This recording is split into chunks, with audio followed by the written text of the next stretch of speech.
पूरे घर की व्यवस्था का एक अंतिम जायजा लेने के बाद में कपड़े बदलने अपने रूम की ओर मुड़ी तो रोहित के कमरे से आती खुसुर फुसुर ने मेरे कान खड़े कर दिए।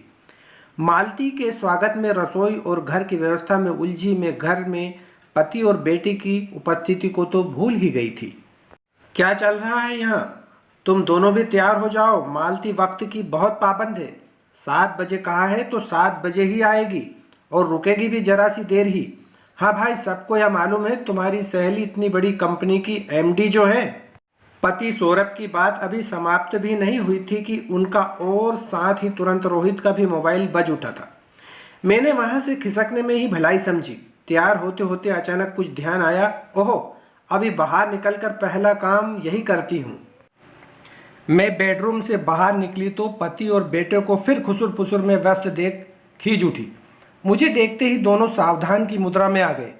माँ, यह मेरा सीरी और यह मेरा एक खास दोस्त राहुल का सीरी। फ़ोन कॉल्स तो और भी बहुत आ रहे हैं, पर मैंने ही उसे समझाया कि कम से कम लोगों की सिफारिशें लगवाओ, तभी खुद का चांस बनेगा। तुम चाहो तो अपने साथ साथ मेरे लिए भी कहा सकती हो। अभी तो मेरे रिटायरमेंट में भी 2 साल बाकी है। सौरभ ने अपनी बात रखी। मैं उनकी बातें, उनके इरादे सुनकर भौचक्की सी रह गई।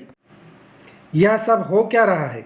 मालती यहाँ इसलिए नहीं आ रही कि वह आ रही है, कॉलेज की दिनों की मेरी सबसे खास सहेली होने के नाते।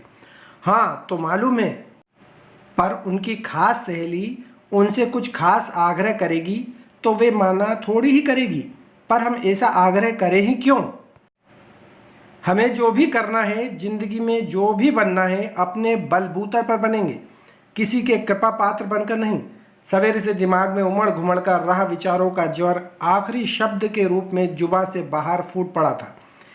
मेरे तेवर देख सतीश शायद थोड़ा उखड़ गए थे, इसलिए बिना कोई प्रतिवाद किए अपने कमरे में जाकर लेट गए। लेकिन रोहित ने अब भी उम्मीद का दामन नहीं छोड़ा था। हम अपनी योग्यता का ही प्रतिफल मांग रहे हैं। माँ, डिग्री तो हमारे पास है, पर आप भी जानती हैं बिना जान पहचान सिफारिश के आजकल अच्छी नौकरी मिलना कितना मुश्किल है। मुश्किल है, नामुमकिन तो नहीं। मालती खुद कितने संघर्ष और मेहनत के बाद इस मुकाम पर पहुंची है, मुझसे बेहतर कौन जानता है। अपने ही कहे शब्दों को मन ही मन दोहराती में लाबी की ओर बढ़ गई थी। मैं खुद हैरत में थी कि क्या वाकई यह सब मेरे अपने मुंह से निकल रहा है, या मुझ में माँ की आत्मा घुस गई है। माँ का ख्याल आते ही मुझे ध्यान आया, कपड़े बदलते वक्त जो काम ध्यान आया था वह कहीं फिर से न भूल जाऊं। मैं पूरे मनोयोग से लाबी में लगी माँ की तस्वीर साफ करने लगी। मालती इस तस्वीर के सम्मुख अवश्य शीश नवाएगी। शीशे में जड़ी तस्वीर में झांकती माँ की आंखें आश्चर्य से मानो मुझे ही निहार रही थी। माँ की तस्वीर हमेशा से ही मेरे लिए मात्र तस्वीर नहीं, अपने मन का आईना रही है। अपने मन के विचार में उनमें आसानी से प्रतिबिंबित होते देख सकती हूँ। दोबारा श्रद्धा से माँ की आंखों में झांका तो वे मुझे आशीर्वाद देती प्रतीत हुई। माँ की आंखें तो हमेशा से ही ममतामयी कशिश से भरी रहती थी। मैं ही नहीं देख समझ पाई, पर मालती ने इस कशिश को न केवल बाखूबी समझा, वरना उसका भरपूर लाभ भी अर्जित किया। मालती के माता पिता उसके बचपन में ही एक दुर्घटना में चल बसे थे। मामा ने उसे हॉस्टल में डाल दिया था। स्कूल और फिर कॉलेज तक आते आते वह मेरी अंतरंग सहेली बन गई थी। पढ़ाई में हम दोनों ही अच्छी थी, बल्कि मैं उससे 20 ही थी। कॉलेज खत्म होते होते हम दोनों को नौकरी भी मिल गई थी। माँ पिता के प्यार से मरहूम मालती को मेरे घर का वातावरण बेहद भाता, और अनाथ जानकर भी माँ उस पर खूब प्यार लुटाती थी। आज सोचती हूँ तो लगता है इंसान को किसी चीज़ की अहमियत सब समझ में आती है जब वह उसके पास नहीं रहती। तभी तो माँ और उनकी बातों की अहमियत इतनी जल्दी समझ आ गई थी, और मैं अब उनके चले जाने के बाद समझ पाई हूँ। हमें नौकरी करते हुए कुछ ही अरसा हुआ था, पर जैसा कि आजकल ट्रेंड बनता जा रहा है, युवा हर वक्त नौकरी बदलने की फिराक में रहने लगे हैं। हम भी अपवाद नहीं थे। कई जॉब पोर्टल पर हमने भी अपनी सीवी डाल रखी थी।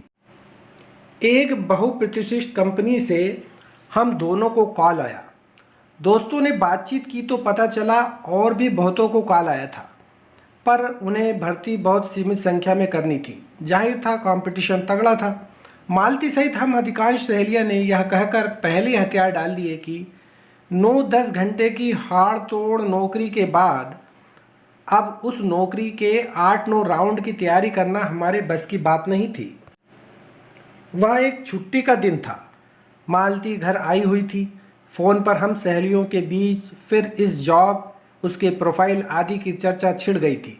माँ काफ़ी दिनों से हमारी बातें फ़ोन पर चर्चाएं सुन रही थी। उन्होंने बेहद उत्सुकता से मालती से इस बारे में जानकारी लेनी आरंभ कर दी। मैं अक्सर अपनी अरुचि जाहिर कर माँ के ऐसे उत्सुक सवालों पर लगाम लगा देती थी, पर मालती का धैर्य असीम था। वह माँ के प्रत्येक उत्सुकता भरे सवाल का संयम से जवाब दे रही थी। मैं ऊब कर अपने कमरे में आ गई और टेप पर गेम खेलने में व्यस्त हो गई। मालती और माँ के बीच क्या वार्तालाप हुआ मैं नहीं जानती, न मेरी जानने में रुचि थी। लेकिन उस दिन के बाद मालती को अक्सर मोटी मोटी किताबों और इंटरनेट पर उलझा देख मैंने एक दिन उससे पूछ ही लिया कि क्या वह किसकी तैयारी में लगी है। मालती ने बड़ी ही संजीदगी से बताया था कि उसे हर हाल में वह जॉब हासिल करनी है और वह उसी के लिए प्रयत्नरत है। यही नहीं, उसने मुझसे भी इसमें जुट जाने का आग्रह किया था। लेकिन तुझे यह भूत लगा कैसे? जहाँ तक मुझे ध्यान है, हम सहेलियों ने उसमें दिमाग और टाइम ख़राब न करते दूसरे जॉब्स पर फोकस करने का निर्णय लिया था। हाँ, पर उस दिन की आंटी की समझाइश के बाद मेरी सोच बदल गई। मालती गंभीर थी, पर मैं अब भी मजाक के मूड में ही थी। अच्छा ऐसा क्या? मंत्र फूंक दिया माँ ने तेरे कान में? आंटी ने समझाया कि कोई भी लक्ष्य हमसे बड़ा नहीं होता, इसीलिए उसे पाने के लिए हमें अपना 100% लगा देना चाहिए। फिर भले ही लक्ष्य हासिल हो या ना हो, हमें यह अफसोस तो नहीं रहेगा कि हमने प्रयास नहीं किया हो, बल्कि ज़्यादा अफसोस होगा कि इतना प्रयास भी किया और रिजल्ट रहा शून्य। अब रिजल्ट पता ही है तो व्यर्थ क्यों पसीना बहाया जाए, क्योंकि हमारे हाथ में पसीना बहाना यानी श्रम करना ही है। रिजल्ट हमारे हाथ में नहीं है। अपना 100% देकर फिर रिजल्ट डेस्टिनी पर छोड़ना संतोष देता है, पर बिना कुछ किए सब कुछ डेस्टिनी पर छोड़ना सिर्फ पछतावा देता है। माँ की ये भारी भरकम ज्ञान की बातें मेरी समझ से परे है। ना मेरे पास जाया करने के लिए इतना दिमाग है और ना ही वक्त।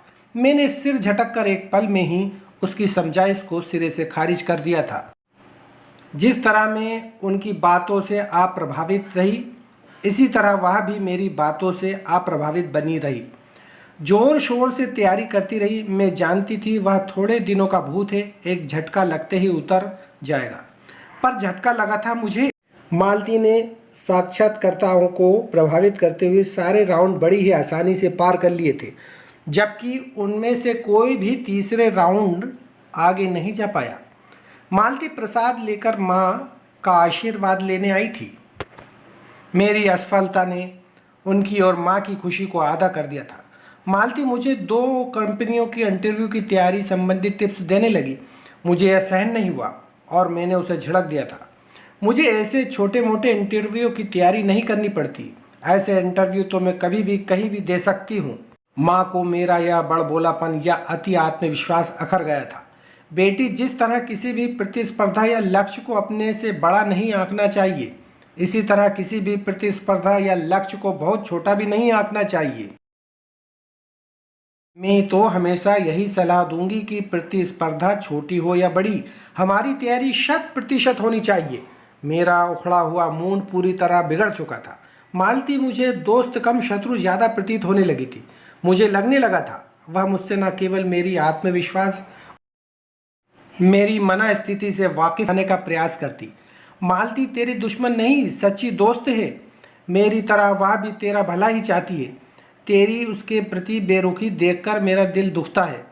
फिर भी मैं तुझे और उसे यही सीख दूंगी कि दोस्तों को हर हाल में निभाने का प्रयास करना चाहिए। मुसीबत में सच्चे दोस्त रिश्तेदारों से भी बढ़कर साबित। कहते हैं ना, विनाश काले विपरीत बुद्धि। मेरी अक्ल पर भी उस समय पत्थर पड़ गए थे। माँ की हर सलाह एक कान से सुनकर दूसरे कान से निकाल देने में मैंने अपनी शान समझने लगी थी। थक हार कर माँ ने भी मुझे मेरे हाल पर छोड़ दिया था। उनके जीर्ण शीर्ण होते शरीर और उससे भी ज़्यादा टूटन और अग्रसर दिल में अब मुझसे लड़ने की ताकत शेष नहीं रही थी। पर उनके दिखाए रास्ते पर चलती मालती प्रगति के एक के बाद एक सोपान चढ़ती जा रही थी और आज यह जिस मुकाम पर पहुंच चुकी है उसे देखकर माँ जीवित होती तो उनका सीना गर्व से फूल उठता। माँ को याद कर मेरी आंखें नम हो उठी थी। मेरी बेरुखी के बावजूद भी मालती ने घर आना, माँ से मिलना जुलना नहीं छोड़ा था, क्योंकि माँ की समझाइशों को याद सच्चे मन से किसी ने अपने जीवन में उतारा था तो वह थी मालती। सफलता के शीर्षतम मुकाम पर पहुंच जाने के बावजूद भी घमंड उसे छू तक नहीं पाया था। उनकी सहृदयता और विनम्र स्वभाव ने मेरी अकड़ और अहंकार को चूर चूर कर दिया था। कंपनी ऑफिस में उसकी विजिट को जानते हुए मैं पूरे समय उसके सामने आने से कतराती रही, पर उनकी सूक्ष्म नज़रों ने न केवल मुझे पहचान लिया वरन मेरे अंदाज के डांवाडोल होते आत्मविश्वास को भी भांप लिया था।